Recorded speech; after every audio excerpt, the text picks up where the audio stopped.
wale watu wana Mushini kwa munini wa President Rigathi Gachagua mwena wa Karen kaunti ya Nairobi nikuo gũtabanirio mũcemanio wa 20 wa kanjũ ya IBEC ũkirehe hamwe kanjũ ya magavana na ministry ya thirikari cia matura.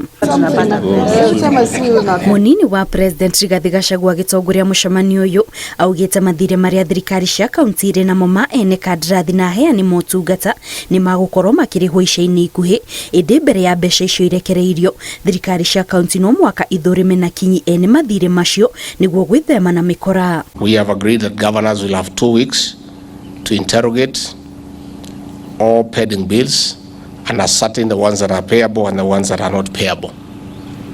Thereafter, there will be 1 week to share notes and compare with what the controller of budget has, so that there can be a mutual agreement on what needs to be paid and what needs to be disregarded.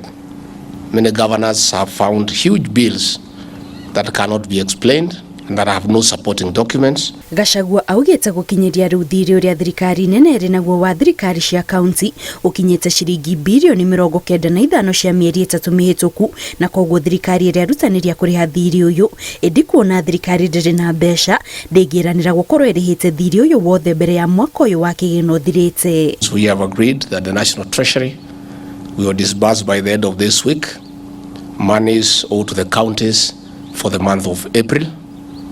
We have further agreed that by 19th of June, the money owed the counties for the month of May will be disbursed. The National Treasury has given a commitment with no guarantees that we shall do whatever is possible to try to raise the money for June before the end of the financial year. But if that is not possible, the counties have been requested to bear with us. Kuringana na Gachagua thirikari nĩ ĩrutanĩirie kũhũrana na mũtugo wa gũkomba mbeca na makĩria kuona atĩ thirĩ ũrĩa bũrũri ũrĩ naguo ũkinyĩte ciringi tiririoni 10 na nĩkĩo augĩte watho wa kĩgĩna ũbatiĩ kũhĩtũkio hatarĩ na ũng'ethanĩri nĩguo thirikari yone mbeca. If we don't collect enough revenue, there will be no money available to the county governments.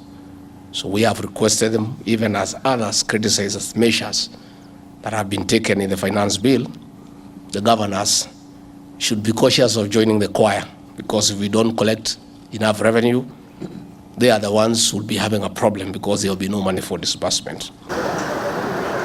Rere budget ya mwaka wa kĩgĩna ya 2023 na 2024 ĩtigarĩtie ciumia 2 tu nĩguo ĩthomwo thirikari kũgera mũnini wa President Rigathi Gachagua ihinyĩrĩirie atĩ ĩrenda kũhũrana na mũtugo wa gũkomba na nĩkĩo rĩu thirikari cia kaunti ihinyĩrĩirio ciĩrutanĩrie mĩhang'o-inĩ ya kũngania magoti. Ngĩribotera Inooro TV kuma mwena wa Karen kaunti ya Nairobi, njĩtagwo Kate Muthoni.